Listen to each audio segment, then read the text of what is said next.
Maybe Tomorrow by the Ivies with the B-side, And Her Daddy's a Millionaire. Came out in 1968 in the US. I believe it hit number 67 on the charts, so didn't do as well as expected, but I think it's a classic for Badfinger fans. I think it's been on pretty much every greatest hits. This is a notable track.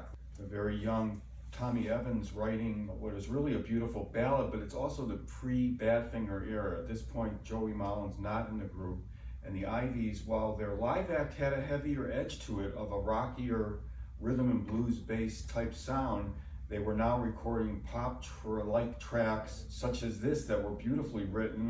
The thing I like about Maybe Tomorrow that's always jumped out is, of course, the beautiful harmony between Pete and Tom, where Pete Ham comes in, on, I believe, low under Tom in the Maybe Tomorrow, just with what sounds like a grown man's voice, even though I was a young 20-ish something guy, and his voice always had that, the young man with the old man's face or something like that, but he had the great sound. So love the harmony in Maybe Tomorrow. Love the singing by Tommy, who really is dominant in some of the early Ivies tracks as the lead vocalist, and is here as well. It was original in its way. I think it came out at a time where maybe these types of things were changing and rock was moving into the harder kind of Cream, Eric Clapton, bluesier type thing, and maybe they got lost in that shuffle. I don't know what it was. I love Maybe Tomorrow as a pre-Badfinger, crystalline, beautiful track of the Ivies.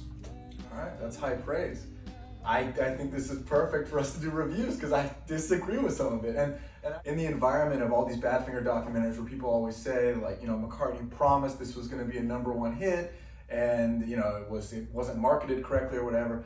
This is the first time I'm listening to it where I'm like, there's no way this could have been a #1 hit. I think it's a nice song, but I think it's almost like plastic. A lot of the instrumentation is. I mean, I love the harmonies, like you're saying. Big fan. I wrote that down also. The strings in it are dominant. And it makes it so, dated, which I won't critique it for, because no one's writing a song in 1968 for us to review it in 2023.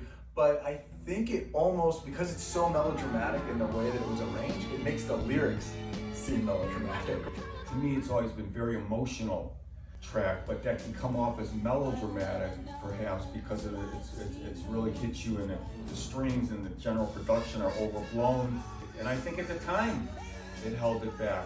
The future Badfinger member Joey Molland said he heard it and it was a good tune, but he also saw the Ivies, and he used the English word, he thought they were twee. But if you wanted to look at the Ivies in a time capsule, not what they were going to, I often thought of an analogy if they were like the caterpillar that becomes the butterfly once Badfinger emerges. And there's other versions of it out there. I think just a rock live version of it. I think it might have even come up better than that. It didn't chart well, particularly anywhere except I believe in some parts of Europe, and was not considered a success. Maybe the signpost was pointing up ahead to other things. Not every band was writing an original still Right. for their first single. I wonder if that's because they were on Apple or because the Ivies did a lot of covers famously. Should we talk about the B-side a Sure. little bit? So what did you think? I mean, it's definitely an experience to flip it over and hear that chugging along at 190 BPM or whatever. Her Daddy's a Millionaire is a very intense, trippy tour down the Ivies shtick, how they did it, and how Tommy wrote at that time. And I knew one person when I was younger that loved those songs, all of them. They sounded nothing like the songs that were to come. Daddy's a Millionaire stands alone. This was not the live Ivies even, which I don't think people realize, that they had a heavier sound live. They played in the Marquee Club in London where the Yardbirds started, and they had a heavier sound. Now they were being produced, now they were doing, and Daddy's a Millionaire does sound like definite B-side to anything. It's a novelty song to me. I like listening to it. Beyond that, I don't know what I could say. Crazy idea to come up with for a song, but that's what they were doing. Telling stories often in songs was big with the Ivies. All the vignettes or stories that they would tell. The girl in the miniskirt, came in out of the cold. As you say, I don't think either of these songs were going to crack #1 and be known worldwide.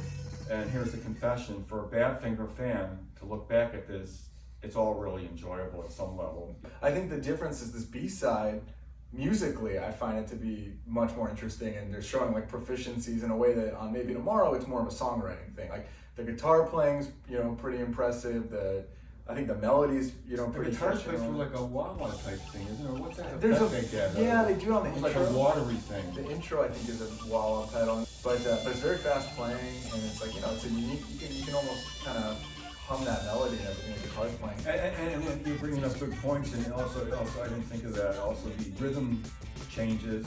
Yes. There's sudden, almost rolling stops that they come to completely, and then there's a lot going on in that song with the group being tight and the rolling rhythm of the song, which has changes and not quite a straight ahead ballad. And it is power pop. It's showing that they have this power pop edge that I don't think Maybe Tomorrow shows. So feels kind of punk, and I like the fact that he almost sings it tongue in cheek. No one's taking this song seriously.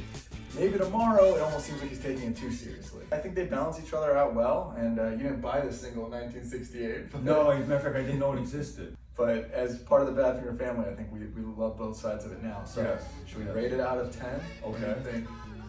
I don't know, it's hard not to compare it to what was coming, so I think I'd still stay in the vicinity of 5. That's fair. I Like, think I I'd have give to it a give it 6. I think Maybe, it's more than the average song in 68, but I think we're both excited about what's to come next.